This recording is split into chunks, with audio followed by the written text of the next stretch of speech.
All right, welcome back to Words of the Wise. Today I have Chief Kinnan from Woodland PD in California. He has 25 years experience in law enforcement. I am actually really excited to have him on today's show. I've known him now for a couple of years and he has some really great insights. So welcome, Chief Kinnan. Thank you so much for being here. Thanks, Paige. Of course, I was hoping that maybe we could just start with some background. Anyone who doesn't know you, how did you get started 25 years ago? What did those 25 years look like for you in like a short little snapshot? Yeah, short snapshot. Yep. So I grew up in Southern California. I spent 4 years in the Marine Corps. I got to jump out of airplanes. I tell people all the time, I was like, I had the greatest job in the world then because I literally got to fall and jump out of airplanes and helicopters. So super cool. Yeah. I knew there was time I was getting out, and I wanted a job that was different, unique, had its own set of challenges, was not necessarily behind the desk, even though that's where I find myself now every day. But it was something that had those challenges that I was looking for. And, you know, the reality is when you look at policing, I got to chase bad guys, drive fast, do all the fun stuff. And so I was able to actually get hired by the city of Ventura in Southern California, spent 6 years there. And then a unique opportunity came in 2006 when I actually joined a startup police department up here in Sacramento, Citrus Heights Police Department. Spent about 13 years there, had great mentors, had a lot of opportunities. And then in 2018, I was actually appointed as the police chief for the city of Auburn, so a little bit further up the hill. Uh, Again, had a lot of opportunities, did a lot of great things, had a great staff there. And then most recently, yeah, last year, 2024, I was appointed as the police chief here for the city of Woodland. So it's been a great experience here. I got a great crew, great community. A lot of good things are going on here. I love that. And you have never told me that you used to jump out of planes. Did I tell you that I used to be a professional skydiver? Did I? No, you didn't say That? no. So we have that in common. That's really funny. Nice. I used to train military, so I would train EOD and how to do like more advanced maneuvers in the sky. So we have that commonality. That's really funny. Yep. So all mine were all static lines. So I didn't. Okay. There's no skydiving, even though my one of my kids wants to do it. So we'll see. Are you gonna do it? Well, probably. I probably Yeah. have to. If my 18-year-old's like, you got to do it on my 18th birthday, I'll be like, all right. 100%. That's so cool. I know you mentioned that you had some really great mentors throughout your career. How important do you think it is to have a mentor, especially when your goal is to be in leadership? And maybe what are some of the things that you learned that you can pass on? Yeah, I mean, it's funny as much as we all want to do it all by ourselves and be successful, which people don't realize is like it is you putting in all the work. But having that person that can bring a little bit different perspective from things that they've already experienced or some challenges that they had, and even with enough experience from a mentor, I mean, they can tell you, hey, these are some of the challenges that you're going to face. And given, again, your personality, what you bring to the table, these are some of the things that you'll have to keep in that back of your mind as you move through it to be successful. Mhm. And so to have someone that can give you that perspective um, I mean, it's career changing, and it's important that people find those mentors. It's also important for people who are in these types of positions that they see themselves as mentors and see the impact that we have on their future. Again, we'll talk about some of those things, but understanding like there's no end game for us in this profession. Mhm. There's always somebody. We will go to a new agency. We will retire, and there's always someone that's got to pick up the pieces when we leave. So it's our responsibility to make sure that we have pieces and people that can pick it up and carry on and continue, especially if you have a culture that you want to continue, that's successful. You got to prepare those people to continue and carry that torch. Yeah, and I've said this a few times, and I really genuinely mean it. I think that you never know the impact that you can have on someone's life and on their trajectory. And I love that you said, anyone who's listening, seeing themselves as leaders and as mentors and, having value to share because all of us have that within ourselves. And it's important to remember that, if you pass something down and it's valuable, like they're going to pass it down to someone too. And so it's this ripple effect that you create by looking out for someone and trying to pass on the valuable knowledge that you have. Right. And the big part of it is like showing people that we're all human. Mhm. Uh, 25 years in this profession, I have made plenty of mistakes along the way. I am not without those challenges, and it's watching like the younger officers, our younger staff, but even as they promote, right? Thinking it's like, oh, I made a mistake and psh, my career's done. It's like, man, your career just got started. It's like, relax. Because again, we're not perfect. I don't, I know as a police chief, I'm not. And helping people see through that and helping people see the fact that we're human too. And if I can educate or show people some of the challenges and that I had and they can avoid those challenges, then those are wins, right? For Uh, sure. you never want people to start off at the same place we did if we don't have to. Uh, because I think that's the important part is as a mentor is helping people navigate through those challenges. So when they hit that hiccup or that, bump in the road, they understand that it's not the end. It's just one of those challenges, something that they can truly learn from and hopefully use as their career progresses, right? And they can refer back to that back, oh yeah, no, there was this time that I crashed a car, right? Or I did something that got me in trouble. And like I said, I share some of those stories with my folks just because it's like, I understand that it's not any different than it was 25 years ago than it is today. I think that perfection is such an illusion, but it's so hard when you want to do the best. And I very much have that same personality of perfectionism and wanting everything, wanting to control everything, wanting everything to be perfect. And I Right. think as soon as you have someone that gives you permission to be human and you have someone say, hey, kid, like, you're going to make mistakes. Yeah. Here's some of the mistakes that I've made, and it's okay as long as you learn from them and you grow. And you use that word like grow. And I think that that's really important because you obviously don't want to continue to make the same mistakes over and over. You want those to be learning experiences for you to improve and progress in life. But it is hard when you tell someone, don't be perfect, when like all we want to do is be perfect. Yes. But I've, with my age, realized that, perfection is an illusion. It doesn't exist, especially humans. Like maybe robots will be perfect, but I don't even know if that's true. So, Paige, I agree. I don't think that's true. I mean, look at ChatGPT. We're all using it, and it makes mistakes all the time, right? yep. And I think to your point, right, about being human, we're people, Hmm. right? And we're going to make mistakes. And the thing about like this profession is we deal with people, right? That's the challenge that we face. We don't make widgets, right? There's no assembly line.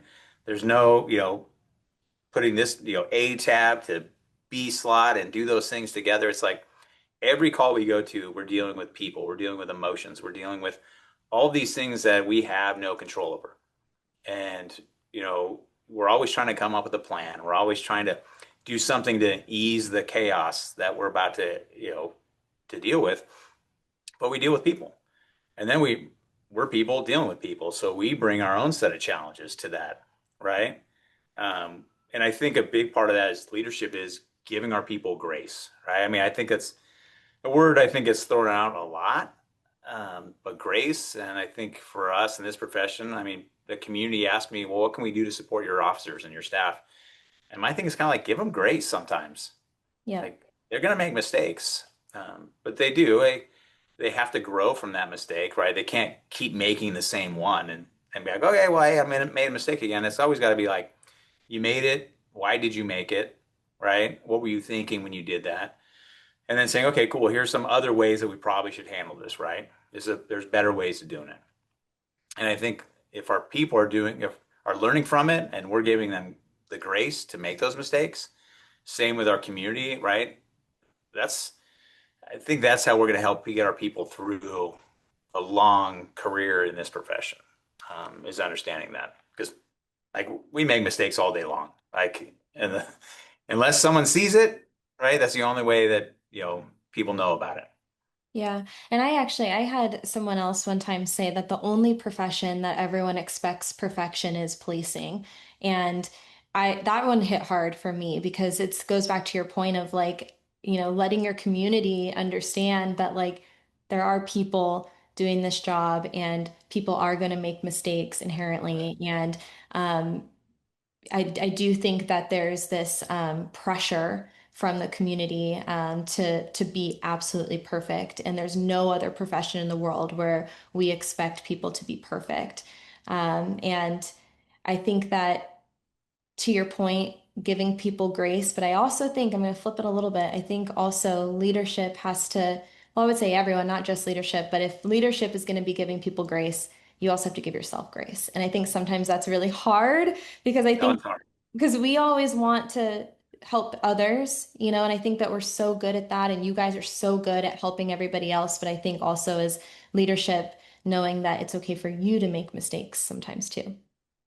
Yeah, that one is hard. Mhm. I inevitably we do. Inevitably, as the chief, I've made mistakes. And it's one of those things where I kind of share with my leadership team here. It's like my officers are making split-second decisions out in the field, right? That's what's happening out there. But as you start promoting, right? If you're a sergeant, yeah, I mean, you're still making split-second decisions out there because it's field work, right? You're dealing with people. But you also have a responsibility to make sure that we're taking care of things like policy, MOUs. You have a chance to read those things, right? So you're about 50-50, or, you know, you know, those type of decisions. But as you promote up, right, it's like even none of my decisions now are split second. Mm, I have to make sure that I do the due diligence of reading the policy or MOUs, anything else that could have an impact on that decision. And that's where I think us as chiefs, I think that's where it's hard to it's hard to give ourselves some grace when or for me, I know better. I know I should have made sure that we checked all these boxes. sure. Uh, but yes, we still have to give ourselves some grace in making those decisions. But I think part of that grace is accepting it and knowing, hey, you know what? Yeah, I made a mistake, and letting people know. It's like, yep, I got that one wrong. This is what we're going to do about it. And I think that's part of that grace, you know, from our people for us and ourselves to us. I think vulnerability and accountability go a long way. Mhm. So I think that regardless of what position you have, if you can take accountability and have a little bit of vulnerability, but then also have the adaptability to, I'm just going to say abilities and Yeah, like 100 right. times, and the adaptability to learn and to grow. I think that that's key. I know in working with you that culture is really important for your organization and building a culture of wellness. What does that look like to you, building a culture of wellness? Yeah, we've been talking a lot about wellness programs in our profession for a few years now, right? So I mean, it's starting to be gaining steam. But we've been talking about wellness programs, right? All this programmatic type stuff, like what is it that well, we want to bring in this, for example, we want to bring this, and that's great. We want to get those programs in, but I would like to see and move our entire profession and our organizations, right, to where it's ingrained in the culture. Hmm. It's not a program that you're talking about. It becomes the norm for your agency, where all your employees are like, nope, this is what we're doing. I'm gonna go get my 5 minutes with Paige on Firstgevity, right? Yeah. And nobody questions it. Nobody thinks otherwise. Everybody's like, oh yeah, why wouldn't you go do that, right? And that's just on kind of on the physical and the mental side of it. But there's so much more when we start talking about wellness for our folks. And I think, again, kind of just circling back, it's like I want it to be a norm to where we're not all talking about, oh, well, if I bring this program here and I got this program here, and look, now on paper, I have a whole wellness program. Yeah. So it's more of who you are, not the things that you're throwing on top of it. Right. Yep. Yeah. Because again, it's a place where as your agency it is a place where people can make mistakes, right? It is a place that people can raise their hand and question certain things because all of that is creating, and it shows that you have an agency, an organization that is well enough to have difficult conversations, right? I Yeah. mean, because there's no more difficult conversation than when one of our officers or professional staff or any of our staff are struggling and they're ready to go have that conversation with somebody. They know that there's somebody in that organization that they could go to and say, I'm struggling right now. I need help. Yeah. And where instead of the organization kind of, being hands off, like, whoa, workers' comp, HR, all these things, be like, nope, this is the time that you got to put your arms around that individual and help them through it. Yeah. And, we talked a little bit about this before the podcast, but I love talking to leadership in California specifically. There's a couple other states that are also really, really progressive because um, I do think that there are a lot of agencies across the country that really struggle with how do you create that culture? How do you like even put one foot in front of the other? Because that's a lot of effort, to change, especially if the culture has historically been negative, and there has been a stigma around wellness. And so I know you told me offline a little bit about leadership training and things that you do. Maybe you can give a little bit of insight if there's anyone who's listening who is trying to figure out how to change the culture and create a culture of wellness, some things that you're doing to get other leaders on board to be supportive of that. Yeah. That was a lot, I right? know, I'm Yeah. sorry. And I think, I just had um, coffee, so I'm like, da, da, I know I need my third cup. da. Uh, I think to your point, kind of, California, we certainly are doing a lot of the great work, right? You mentioned the stigma. You know, we all want to get to that point where we're not talking about the stigma, right? It becomes just this cultural norm. But we are still talking about the stigma, which is why people like yourself, Paige, are in this space right now, right? I mean, trying to help us as a profession get past all this stuff. And so I think it's important that we're having these conversations, one. But two, and we just got done talking about building that culture. I think those agencies have to start with that programmatic, right? Mm, They have to do something to start getting that buy-in. okay. We're still a culture of, we're the tough men and women that we don't ask for help. We put on body armor as part of our uniform. We're the ones that everybody comes to and asks for help. We're not allowed to ask for help, Mm, right? We've come a long ways in 25 years to allow those conversations. Um, and so I think finding those programs that work for your organization where you are, maybe it is something as simple as a fitness uh, time and maybe a gym that you do, or finding programs like yourself, Paige, with Longevity is making those things accessible.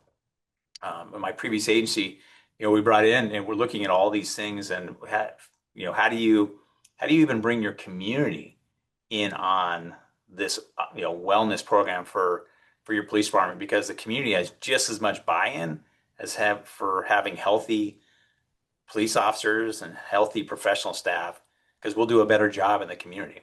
And yeah. so there's a lot of different things that you can do that might be not something you were thinking about, right? Um, and so it's finding those opportunities. And then it comes back to leadership. Mhm. When you're talking about trauma and you're talking about to your people of, hey, we want to know if you're how you're doing. We want you to tell us if something's going on. We want you tell us about your feelings, right? You can't then flip the script and be like, man, all these folks, all they talk about is trauma now. I don't know why. If we're going to ask for it, be ready for it to come back, and then ask yourself how do you plan on dealing with those things, right? How do you plan as a leader plan on dealing with those challenges? Because it's inevitable, right? You're going to have young officers who've never experienced anything before, and you as a leader may have been doing it for 25 years, and you're Right. like, I just learned to cope. Well, that 1 year veteran now, right, might come back to you and say, oh my gosh, I just saw the worst thing ever. And I don't know if I can go on. Well, be ready for that and be ready to have that conversation with that person, helping them develop those coping mechanisms, right? Helping them understand that what they're experiencing is not new. It's not new in the sense of to us, like as a profession, as people. It's new to them because that's the first time they saw it.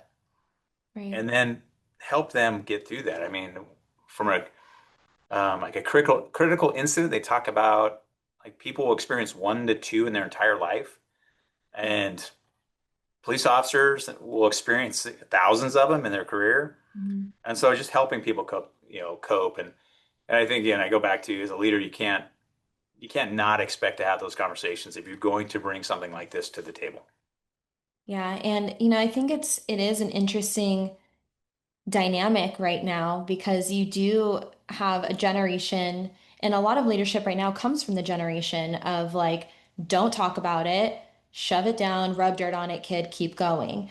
And now we're in this space of actually, just kidding. Like, we want you to talk about it and like, don't rub dirt on it. Like, definitely don't do that. Go talk to people. And so I think that there's an interesting transition happening. And I Right. think that a lot of I'll say like older in quotes, like the older generation is is forced to be more open-minded and to have a different train of thinking or track of thinking than maybe you guys grew up with, like Right. you didn't have that. And so having not only the ability to say, okay, maybe there is a better way for myself and for my organization, and I'm going to have an open mind to do that.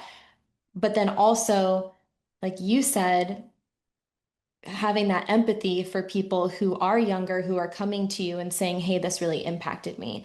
And I have been in that position before in my life where, I came from a background where I shoved everything down and I postured up and I hardened and I was very judgmental of other people. And I was like, what is the big deal? Like, if anyone came to me with a problem, I was like, you haven't been through what I've been through. Like, that's not hard. That wouldn't affect me. And therefore, I don't think it should affect you.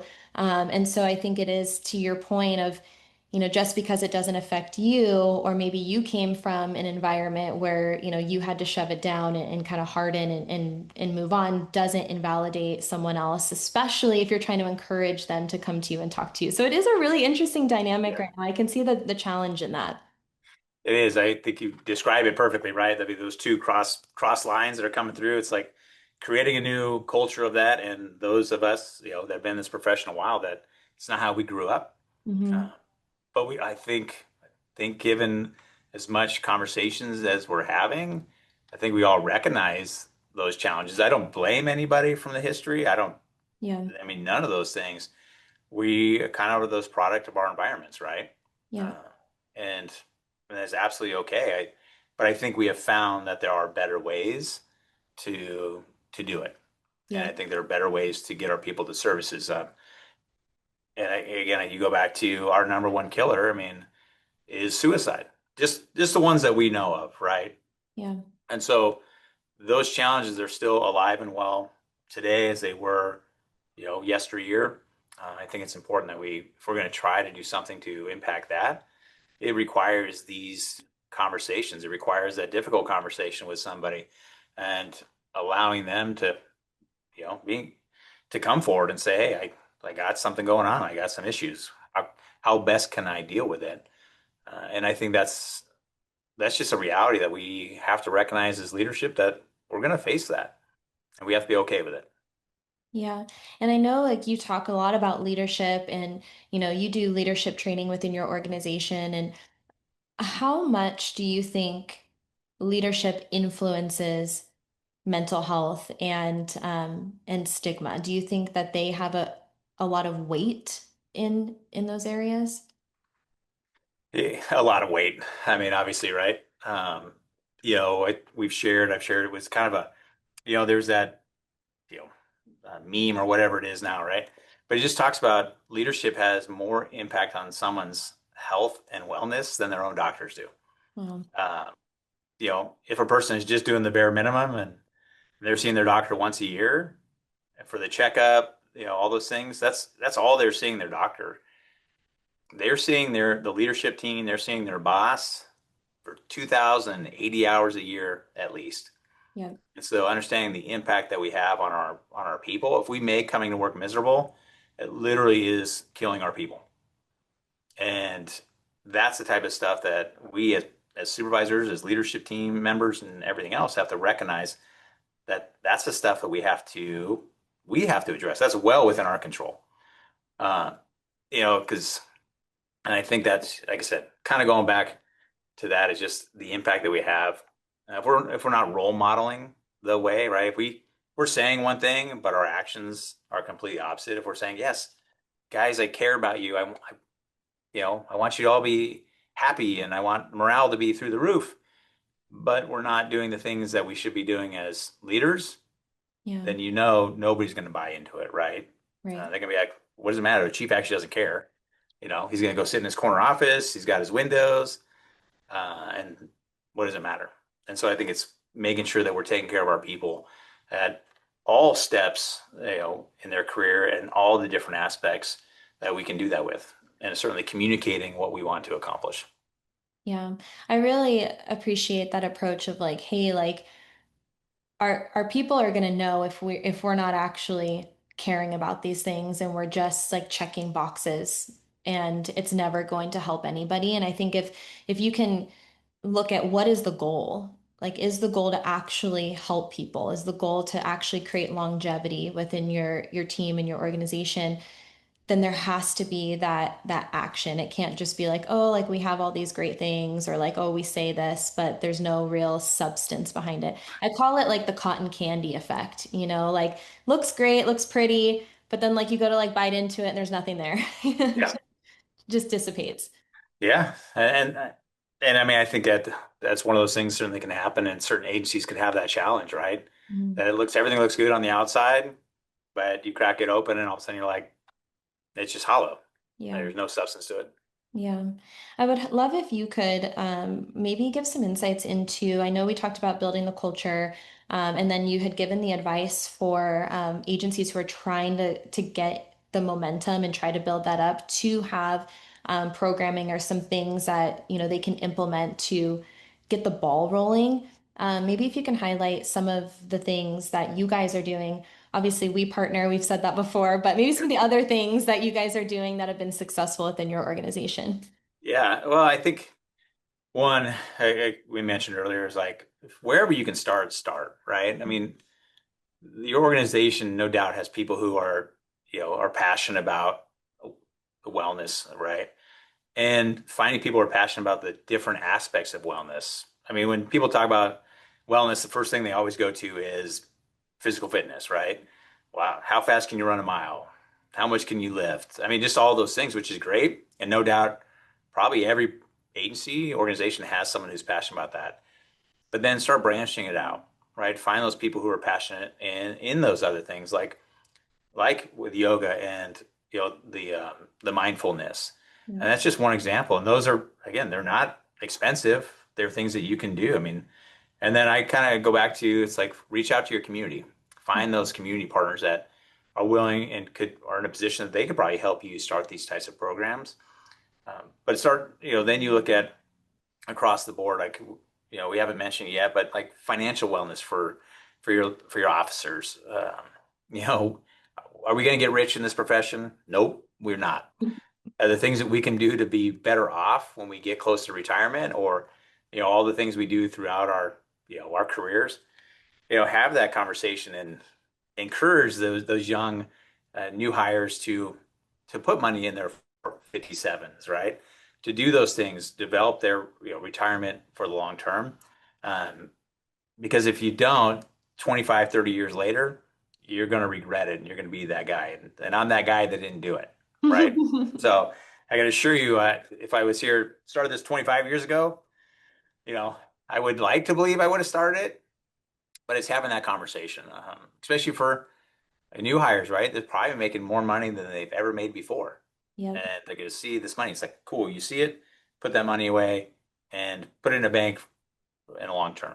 But also make good financial decisions throughout your career. Please don't go out and buy a brand new, 4x4 pickup truck and the boat to match. Right. So those are some of those things. Like I think, again, like when you start about financial wellness and the impact that has on the stress of the individual, family, I mean, all those things plays a significant role in how our staff are actually doing their job here. Yeah. Um, and so it's helping people understand, again, to live within their means and have that conversation. Uh, because if we're not having that conversation or we're not sitting them down in front of somebody to have that, then they're going to do the same things that we did 25 years ago. So hopefully changing that trajectory for all of our new hires. Some of the stuff that obviously we're looking at building here. I mean, some of it's taken a good uh, kind of assessment of where we are as an organization, right? We just had our leadership strategic planning session, and one of those areas is employee wellness. So again, getting our wellness committee together, identifying, what programs do we have right now? Which ones are working? What's out there? And then also it's like, how do you make these things cultural norms, Mhm. right? At a briefing, well, rewind, right? From a briefing perspective, we will play all the use of force videos. We will play all the legislative and case law updates and summaries. We'll spend 30 to 45 minutes going over those things, but we won't spend 5 minutes going over chair yoga to make sure that our backs are at least warmed up before we get in our cars, Yeah. right? How do we make that a cultural norm? It's like, all right, hey, everybody, we're going to go, I'm putting up the 5 minute video and we're going to go do this for 5 minutes. And then we can talk about legislation. Then we can talk about these things. So really taking a good hard look at what we have going on and then look at some of those other programs. Technology is awesome if we're using it for the right reasons in the right way. Programs like Mindbase is out there that actually ties into our CAD and our RMS systems, and we can give them, kind of weighted numbers. If an officer goes to a certain amount of calls over a period of time, it's like, hey, somebody needs to go check in on them. And that information goes to our peer support program, so someone gets notified, and then they can, hey, Ryan, how are we just checking in with you? I noticed you went to, three of these child abuse type calls. We're just checking in and see how you're doing, Yeah. right? And starting that prompt early. And so there's a number of pieces of technology that are out there. And again, I think it goes back to make sure what you have, like make sure your policies align with what you're trying to accomplish. If we think that we can policy our way into healthy people, I don't think so. I think we got to be flexible and have policies that allow that. So that's kind of where we are. No, I love it. And one of the things you said, I wish I would have known this or I would have done this earlier in my career. And that is the exact reason why I started this podcast is to try to bottle all of that up of like, these are things that I didn't have that I wish I would have and put that out there to the younger generation of like, hey, like learn from other people that came before you on how you can do better because the people before you want to leave it better and you want to be better, so how can we put in place those things? And so I really appreciated that you said that you're like, hey, like if I would have focused on my financial wellness earlier, I'd be in a better spot now. I also think it goes back to like, it's so hard because I mean, I don't know if I'm getting older or if everyone's getting younger. I'm gonna go with everyone's getting younger, but when I was that age, like I, you couldn't tell me how to spend money. Like I had no idea. And I'm in the same boat as you. I wish I had someone that was like, hey, like here's how you invest a little bit. Here's how you can like set yourself up for the future because, if especially if it was cash, like it's gone. It doesn't even exist, Yeah, And so I appreciate you saying that, how can we set everyone up for success as early in their career as possible? And I do agree that it's all intertwined. You said that and I don't know if you realize that you said this, but if someone is stressed financially because they overextended themselves, what happens? You can start to see that snowball effect or that ripple effect from that core. Like now they're trying to pick up overtime. Now they're more tired, so their decision making might not be the best, or their mood and productivity might not be the best. They're also not going to be home with their family as much because they're right, working overtime. So that might cause issues in the household. There's a whole like they're not sleeping as much because they're working more overtime. So there's so many things that go into just that one core of like if you can set yourself up financially, it's going to improve all of these other areas in your life. So right. if anyone's listening out there and you're a young buck in this profession, financial wellness is really important. And obviously, we talked a lot about culture, we talked about programming. The burning question is how do you get people to use it? And I know organizationally you can do things like you said, briefing, you can make it part of the culture. How do you get individuals to buy into that? And maybe what are some of the roadblocks? We talked about this a little bit about roadblocks and trying to eliminate those, but what are some of the roadblocks that you're seeing that are maybe preventing people from taking advantage? That's a great question. It's probably a lot of different roadblocks for different people, right? I think probably right out of the chute is we're invincible, Paige. Like I'm unbreakable. At least that's what I thought 25 years ago, you Sure. know, everything else. And it's like, well, I don't need those things. And I think that is one of those roadblocks where we're having this conversation. It's like, no, no, yeah, no, no, I appreciate it. Thanks for having the programs for me, but I don't need it, Mm, right? Because I'm not where you are.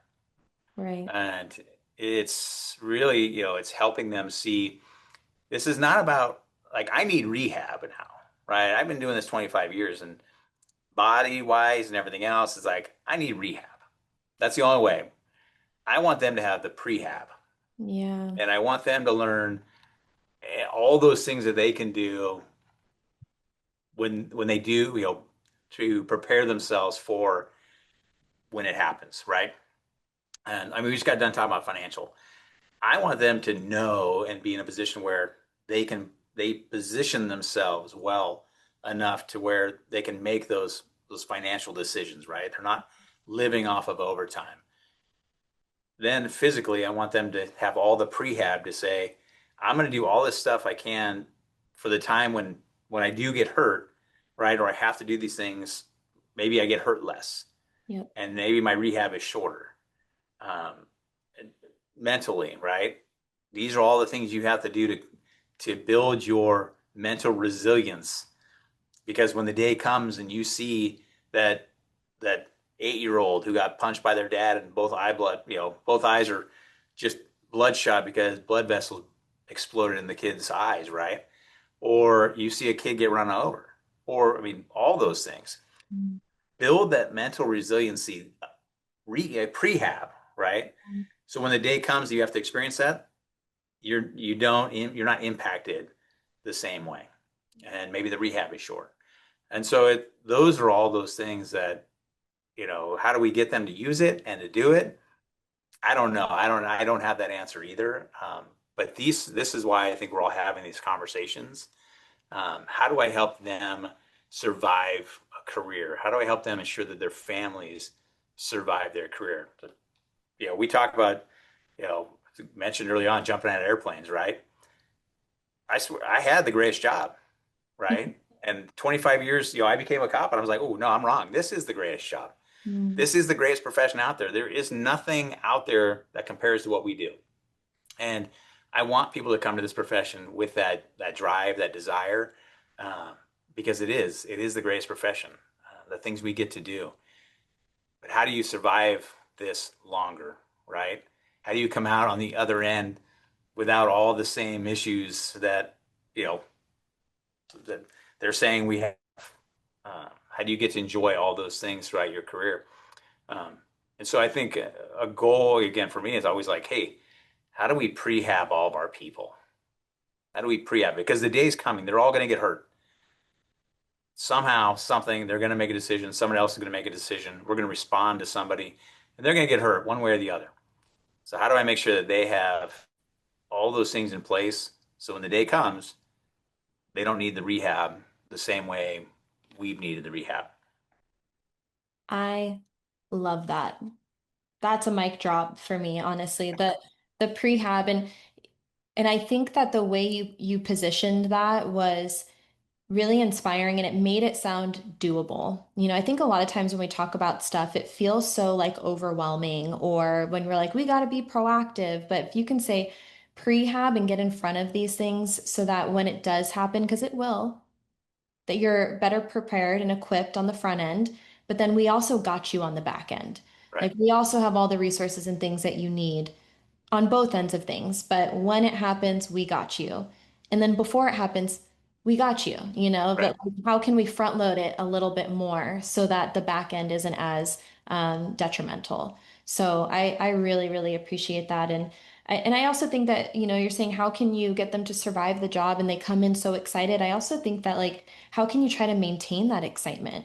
Because we start to see that decline as time goes on and the more cumulative things are and the things you see and experience within the job. And I hear a lot of different stats on burnout rates. I hear 3 to 5, and then I hear 8 to 10. And but it's like how can you try to, like you said, prehab, front load those things, take advantage of the resources so that you can maintain that level of excitement throughout your career and still love this job after, 20 plus years. And, then when you retire, you still have your health and your finances intact. And then you can enjoy life after retirement is the goal. Yeah. You mentioned that 3 to 5, the 8 to 10. Some people may disagree with me, Paige, but I think officers' careers are relatively predictable in the sense of there's not one. I don't know of any that have come into this profession that were miserable, right? I mean, you don't get in this profession because you're like unhappy. You Mhm. want to get out in the community, you want to do all the cool stuff, you want to drive fast, you want to chase bad guys. But you also don't realize until you get into it the challenges that this profession has. Like you talked about earlier, it's like we're required to be perfect all the time, right? We're the only profession. Nobody cares if somebody else makes a mistake. Right. But you know what? If we made a mistake on this one day at this one time, everything gets, kind of blown out of proportion, right? Um, and then you start seeing the challenge. All of a sudden, it's like you're going to the same call over and over again. Well, that gets frustrating. Mhm. Maybe cases are going to the DA's office and not being filed. And so you're learning in about that 3 to 5 year mark. I think you become frustrated with with everything all of a sudden. And I don't know if it's burnout necessarily or just that level of frustration. It's like nothing I'm doing matters. Does it really matter Mm. if I'm not having the impact that I think I want to be having? And so you'll see those careers like the cops are happy. They're just looking for an opportunity to get in investigations, motor cops, canines, SWAT, all those things. And then all of a sudden it's like they're working towards that. They realize, man, I don't see the wins. Where's the win? You know, so all of a sudden you start seeing that dip, right? And it's that dip that I think as a profession, as leaders, we got to catch our people in that dip Yeah. because two things are going to happen. One, that person, that officer is going to completely crash and their career is certainly at their agency is probably not repairable, Yeah. depending on how bad the crash was. Or they're going to find mentors, right? People who they respect and are respected within the organization that could probably wrap their arms around that person and say, hey, you're headed on the bad trajectory, man. Like, let me help you pull out of it. And it's then that we're able to pull these people out and we see those successful careers and those people that come back to being, no, I really am having an impact. I am a positive contributor to my organization, but also to my community. And as leaders, we have to be able to deal with all those different aspects that's causing that. And so, yeah, so I don't know if it's the burnout versus I think we just go through our own career paths, like our own trajectories, depending on what's going on. And that's why, I hire people. It's like, you're smiling right now, man. You promised me for the next 30 years, you're going to keep that smile. And I always get, well, yeah, of course, yes. And I'm like, all right, man, I'm gonna check in with you about 3 to 5 years into this, see how it's going. Uh, because, like I said, I think those are challenges that we see. We just don't know until we get into it. Yeah. For sure. And I think it just goes back to what you said of, having a strong leadership team that can spot when those things are happening and can have the awareness to be looking out for those signs of dips or, whatever it is that they're going through, and be able to offer the resources that they need or the support or mentorship that they need. I have one final question because I know we're running over. Sure, go ahead. My last question for you is, what words of advice would you give to someone who's earlier in their career? Maybe something that you wish you would have known or something that's helped you along the way. Man, some advice I wish I had. I think I probably got the advice, but if I was going to be a sponge, right? Listen to people with the intent to understand what they're telling you, right? I'm a father of four. I've coached youth sports for years. When dad is telling the kids something, it has no value in it, right? But a coach can tell their kids the same exact thing, and it's going to have a completely different impact.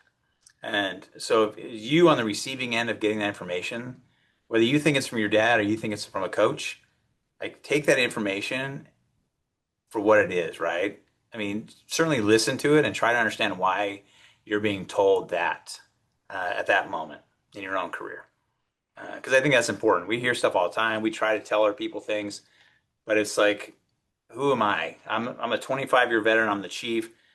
You just have to say those things, chief. Like that's just if you didn't say those things, then we wouldn't believe you, right? Right. So I think it's important to listen to understand with don't listen to just a reply. I love it. Thank you. Thank you so Yeah, much of for your course. time and having a conversation with me today. I really do appreciate it so much. Well, thank you for having me.